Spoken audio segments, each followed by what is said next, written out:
3 ways to make your life easier. So for one, you eat good. Number 2, you move your body. Number 3, you think good. So number 1, you eat good. What does eating good mean now? For me personally, as a woman, eating good means I am waking up, drinking water first. I activate my body with the element of water. This water is not perfect, but water is better than soda, I promise. Any day. Water is much better for your body than waking up drinking a can of soda, waking up drinking coffee and sugar, all this, caffeinated stuff, these compound, complex chemicals. Because this is a compound, H2O. It is a molecule. It is an element with molecules. So yes, to some degree, it has a level of complexity.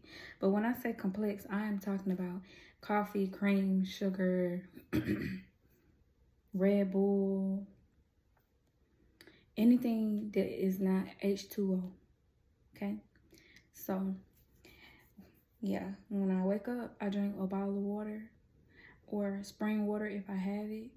2 bottles if I can get it down, 2 bottles. And what that does is, if you are already eating a certain diet, what that does is it activates my body and it clears my body. I'm not saying I don't still maybe need to do a detox in a couple of days or every month. That's not what I'm saying. But if you are already eating a particular diet, and an intentional diet full of fruits and vegetables, 9 out of 10, when you wake up and you drink that bottle of water, it's going to clear you out. So I start off with a bottle of water, and then the first thing I put into my mouth is apples, oranges, seeded grapes, seeded fruits. I start off with seeded fruits, and that is going to continue the hydration of the body, but it's also going to start your day off with nutrients, much needed nutrients, because you want your body to function optimally, Apples, oranges, citrus, stable fruits or acids, things that things that are going to neutralize free radicals for one, and things that are also going to be nutrient dense and feed your body the energy that it needs to start the day, right? So why did I mention fruits and vegetables? I mean fruits, not vegetables, but why did I mention fruits?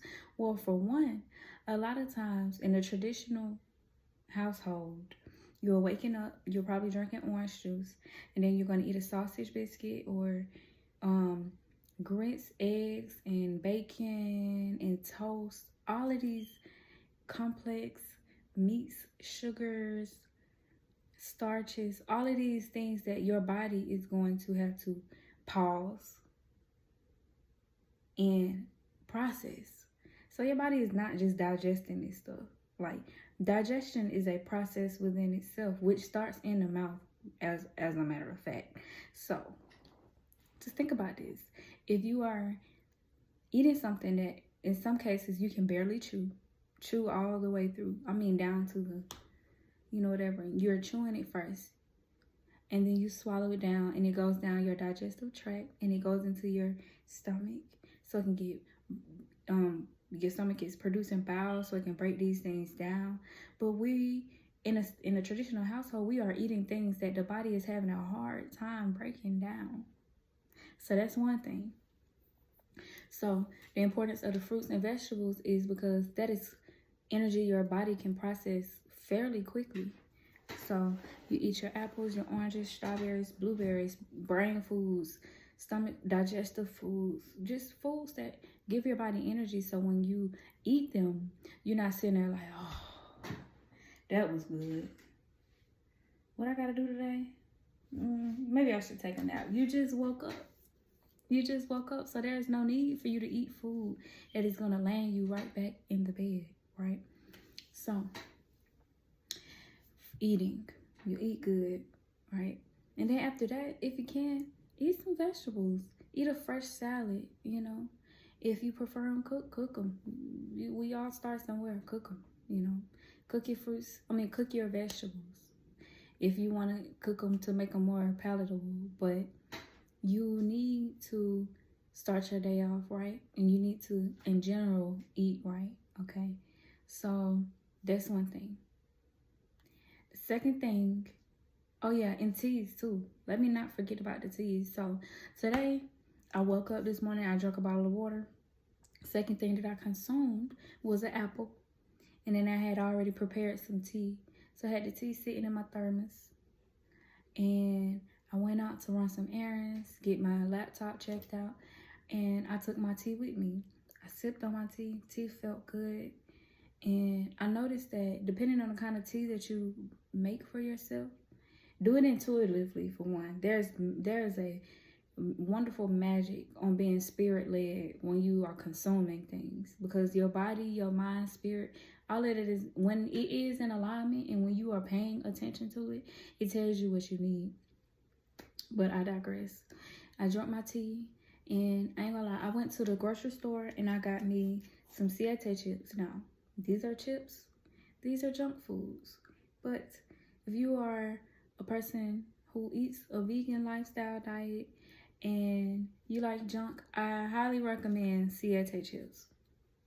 Cuss me out later. But anyway, I did those things because I want to make sure that every day I'm being intentional about the foods that I'm putting in my mouth so that it can charge and energize me throughout the day.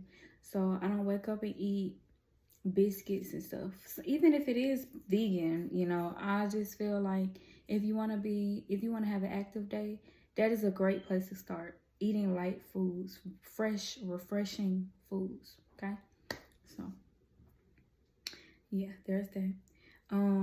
The second thing was, I said eat good, move your body. Okay, I feel like it is extremely important to move your body.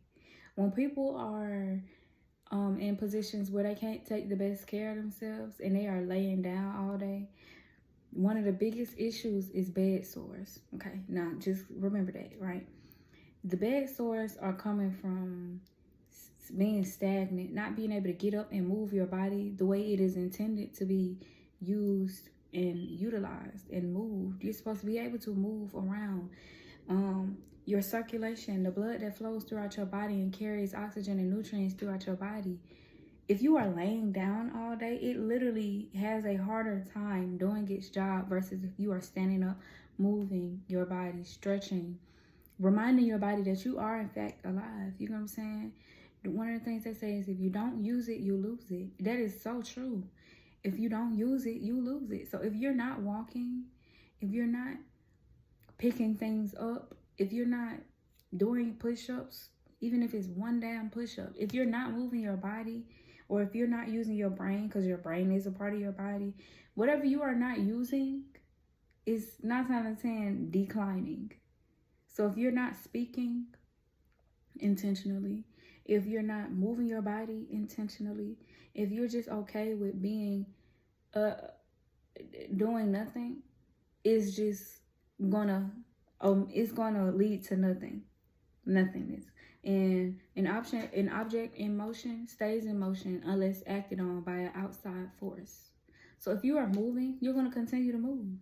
But if you're stopped and you continue to halt yourself, and I'm not talking about for meditative purposes, I'm talking about you don't see the need to be active, that is going to become a problem for you, especially at any age, really, at any age. That is an issue.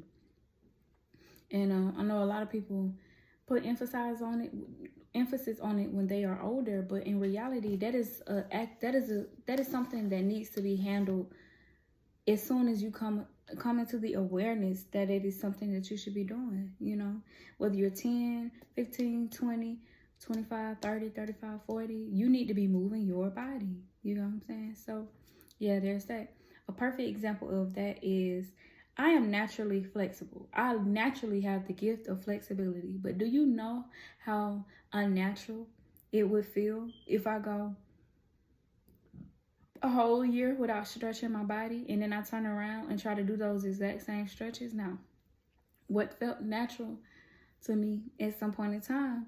Might not feel so natural because I have been neglecting that part of myself. I'm not moving my body in those ways. So now when I try to lift my hand over my head without an issue, or I'm trying to do this, now it's a problem because it's stiff. I wasn't moving it, therefore I was losing it, actively making the decision to lose it. So I encourage you to move your body, whether it's walking 10 minutes a day, 5 minutes a day. It is better than absolutely nothing. If you want to do jumping jacks, if you want to move on your strength, do push-ups, do strength building things. Challenge yourself, test yourself, because you never know what you can do until you try to do it. And if you try to do it and you fail at first, keep going, because sometimes that's exactly what the body needs. The body, if you go from not doing anything to wanting to do 10 push-ups, you can't quit on your body because you can't make it to 10. But if you can make it to 5, the next day you should probably go for 6. And then the next day you should go for 7. And then after that you should go for 9.5 push-ups. And after that, now you're doing 10. Now you can do 15. Now you can do 20. Trust me. Why am I saying this? Because I've literally experienced it. I remember being the 10 push-up girl. Then I remember being the 15 push-up girl. And I'm not saying this to say that these are not check marks. These are most certainly checkpoints. But because, baby, like I said, it's better than not doing nothing. If you can do 10 push-ups, keep doing your 10. And then next time you hear that click, go for your 11. Then go for your 12. Then go for your 15. You can do it. Now I can do 20 push-ups. And to somebody, that's nothing. But let me tell you, to somebody that's just like, whoa, wow, you are strong.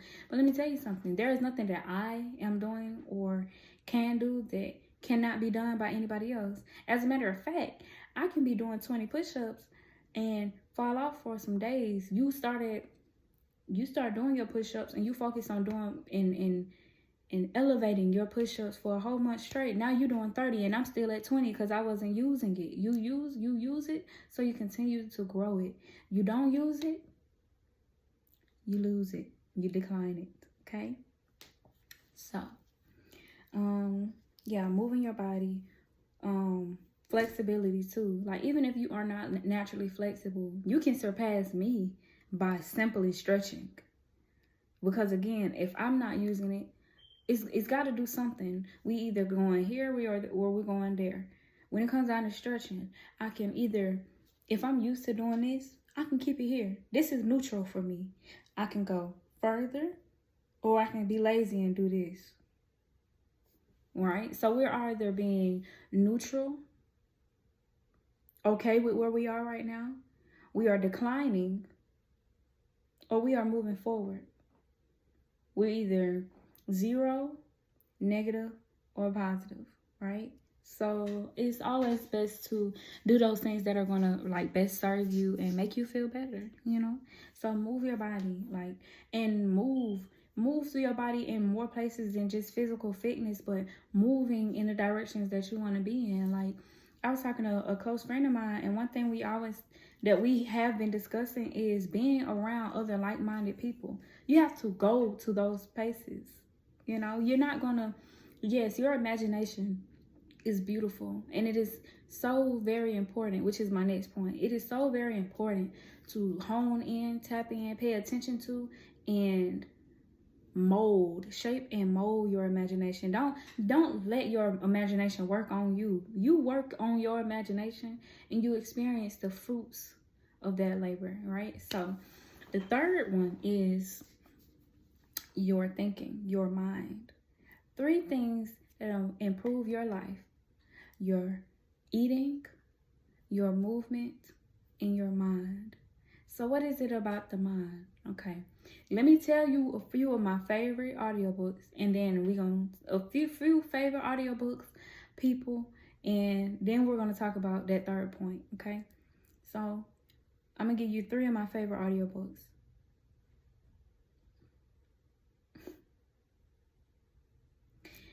If it's not coming to me, so I'm going to just start with the people. So Florence Scovel Shinn is one of my favorite writers. My second favorite is Neville Goddard. And one of the other people that I like is what is his name? I don't know, but I don't want to spend too much time trying to figure it out. But those are the people who I listen to the most, so that's why it's coming to me like this, right? So Neville Goddard has a couple books called like Awaken Imagination, and a whole bunch of different lectures. And Florence Scovel Shinn, she has Your Word is Your One, y'all. What y'all be saying? Clock it. Clock it. Yes, I encourage you to go listen to those because those are absolutely phenomenal. And not only that, but there are lots of people who are talking about this stuff. You know, there are a lot of people who are referencing these things, whether it's the Bible, whether it's the Kabbalion, whether it's this source, that source. They are all saying the same things. Keep your mind.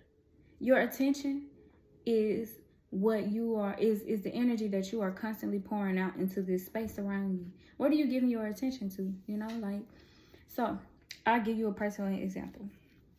So I was working at a diner and I was having good days, bad days, but then I started listening to Mrs. Florence Scovel Shinn, and I started doing my affirmations. What are affirmations? These are mantras or things that you repeat to yourself. These are laws that you create for yourself, and this is basically mental and emotional, physical programming, right? How do you push yourself past your limits? First, you have to think to do so. So when you use affirmations, you are rewiring your brain to be set to a certain particular program so you can get to these spaces that you want to be in. So I was working at a diner, and this has never happened to me before. I don't think before then that I had maybe gotten a $20 tip, which is also great. You know, we all want a $20 tip, but that was nothing compared to what happened to me this night. So I'm doing my affirmations. I have my mind in a beautiful place, and I'm serving somebody. I think they were there for 30 minutes. They came there. It was 3 people. They looked like they were taking a road trip on business. Food hadn't been that great because I'm not even going to tell you where I was working. I'm just say a diner. And so I give them the check. They go up, they pay for it, and I print out my receipt. I said, would you like your receipt? I'm not even paying attention to tips because honestly, I genuinely enjoy serving people. I love serving people. And I don't always look at my tip immediately. I look at my tip maybe when they're leaving or when I have downtime or things of that nature. So I'm like, hey, would you like your receipt? He said, yeah. Was that enough? And I looked and I was like, that was more than enough. And he was like, okay, you enjoy the rest of your day. And I'm just like, I just got tipped $100 for 30 minutes. Now, do I feel like there was a coincidence? Absolutely not. I personally do not believe in coincidences. I feel like everything that is going on around you is a reflection of what's going on inside of you.